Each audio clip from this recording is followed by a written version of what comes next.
can leave your pizza here for me to eat. I was kidding. He was there, really? I didn't really? I didn't bring a pizza. You know, so. We have time for one more quick question. One more quickie. All right. Hi, Miss Well, Grier. not really. Hey, you. Hey, you gave me your room key. Yeah, I know you. Okay. I love you so much. Thank you for being here. Well, thank you. You fill my heart. All of you, every day. All of you. Because we don't have this in Europe, not everywhere. Okay, I didn't have this as a little girl. To all this art and everyone talking and embracing each other. Yes, ma'am. So my question, Ms. Grier, is when you Is look- it nasty? No, it's not nasty. When I look back, when you look back and thinking about your iconic films like Coffee, Foxy Brown, and Jackie Brown, what moments on set stand out the most to you? What fuels your obsession? Was it history? Was it all the things that I'm interested in? I learn from the films that I do, from that other people write and discover in me what bothers me, and they're so respectful. Well, Pam, in Miami Vice, there's things that, you know, society has been a very heavy-handed patriarchal society and oppressive to women, and sometimes I wonder, like I ask the women, are you comfortable in love scenes? Have you had trauma? And so I want to do all of them, even the films that I'm most afraid of doing, performing. So I would think Fort Apache was one. Fort Apache, the Bronx with Paul Newman, where I played a junkie killer prostitute. Wow, I didn't sleep much. And then Something Wicked This Way Comes, Ray Bradbury. And then all the Miami Vice with Michael Mann and SVU. I've done a lot of television. I did, the Renaissance, if you want to.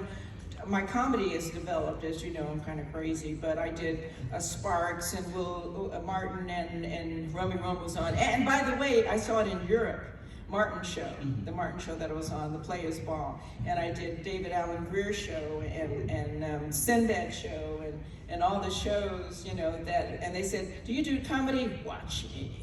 And I learned, they taught me comedy. And they said, you're really funny. No shit.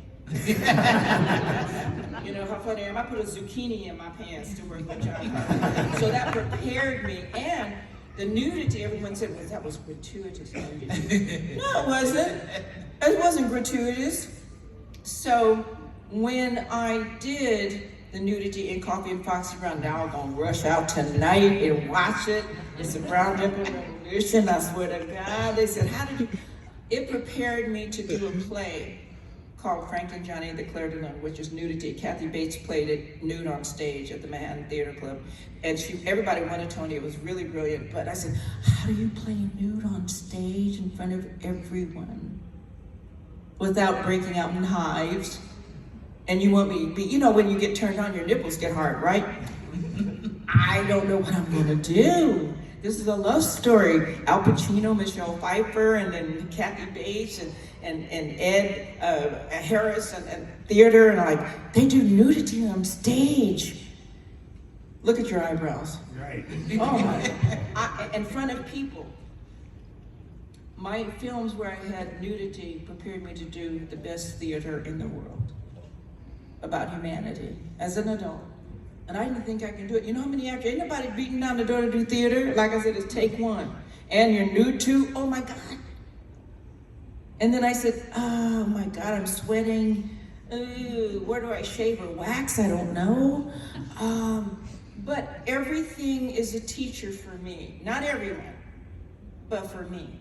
And I'm only here, I'm just a guardian to be here on this planet.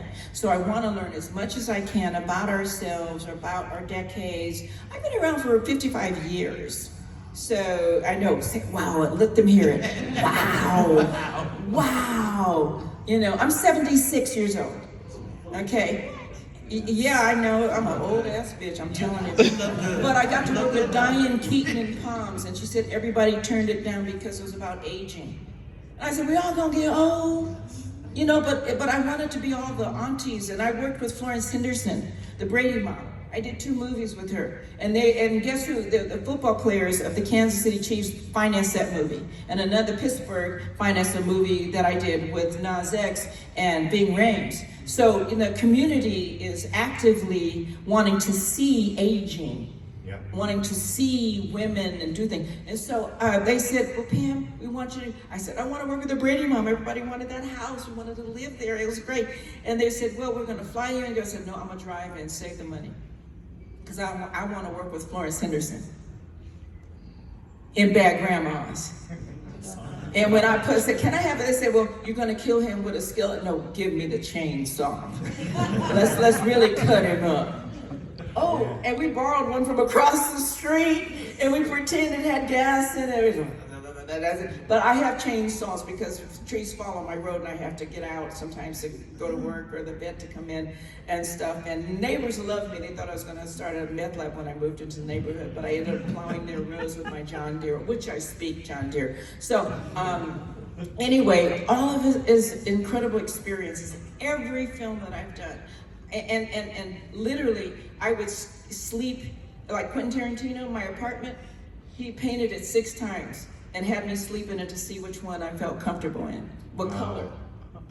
So I would sleep in Del Amo, in the apartment where is Jackie Brown. I'm sleeping there to see if I'm comfortable. I said, ain't nobody gonna come in here. I got my knife, I'm licensed. I got a Glock 9, and we're good. Let's see who comes up in here. And so, every experience is, I can't live everything, but you teach me everything. And I want to have that to be able to give it in a moment. Because Quentin, he would work you. I'm going to sit here, I want to see you take the gun out the purse and smoke a cigarette, turn around, and then grab Sam's crotch. I can grab it. Does he know I'm going to grab his crotch? Is he prepared? I have to prepare my audience. Sam has to be prepared that I'm going to reach and grab him. I don't want him to knock me out in the scene, But can you imagine me and Sam fighting in that scene? Yeah, but by the way, this is a question for you. Did Jackie Brown and Ardell have a relationship? He walks into her apartment, walks over to her light and turns it off. Remember when the first thing? It's like he's familiar with her apartment. What, excuse me, do you pay my rent here? You just turn my light off. Like, what's wrong? So I asked Quinn, he said, Pam, you're giving me a headache. Don't even ask me that. Did Ordell and Jackie, they had to. He knew her light and turned it off. He had to be there many times, right? Naked or in his boxers, I don't know. Did I braid his mustache? But anyway, these are thick questions for you to see when you go visit it, because I have people like, and Quentin said, don't work me, Pam, stop it, you're asking me too many questions. So did they have sex? And who was on top? And did he pay her rent? And did what? And Quentin said, oh Lord, look what I got into. But I said, but that's why Quentin said in the magazine that he regrets not doing the movie with me, Harvey Keitel, Robert De Niro after Jackie Brown. He just wrote about it last week and sent it to me. So I said, well, are we going to do it still? I'll babysit your children, while you write the screenplay. And so that's where we are. And everything that I've done is my best favorite. Pam, thank you so much. Wait a minute, she's disappointed. Okay, I'll be fast, I promise. Everybody wants to eat. I will praise you later at the event, like when you have your group and stuff. I love you so much, and I really appreciate you. Thank you for loving me. Thank you. I get all my foxiness from you, don't blame me. No, I got it from you. Y'all teach me your sex moves. Look at Cardi B twerking, next thing you know, you're gonna see Pam's behind a little bit bigger this time, yeah. You have that, I don't have that. But I wanted to ask I don't want it either, but I want flotation if I do fall over the ocean liner. I want something to put me up. Thank you for seeing me just then, by the way. Thank you for waiting and for listening to me. This is my masterclass. I saw you in Bethesda, and the line was... You were in Bethesda. Yes. Hey, it was packed. Yeah. Portland was packed. I saw you in Bethesda. Hollywood was packed. Everything's been packed all the way up to Canada, so I'm really fortunate. Very quickly, because I know the constraints of the time. Yeah, but I just wanted to say, that your biography is so moving and it means It's going to so be a much. series, by the way. I can't wait. What is something My that is biography. really something that I should be looking, because I'm reading it very slowly because it's very deep and very meaningful to me as a Black woman. I'm seeing family members that I have in your family. We are not Western, it's Southern Baptist for us, so it's really interesting. The diaspora is so lost. But I just wanted to ask, what is something that you want me to, as the author, because I can hear your I just want you to find your peace in literature, art, hiking, cooking, whatever you feel that is empathetic. You walk in other people's shoes. No judgment. Just find your peace. Okay. I did. I found mine. In This the is book, it. though, like, what would you tell me to look for? I don't know you and your perceptions or what you perceive and what gives you peace and love and harmony. So you search that, because I would wear you out. You'd be in the barn covered in horse poop, you know, but all I want to do is have inclusivity for everyone to walk in each other's, you know, so many cultures, which are fantastic here. Richmond, Virginia, period.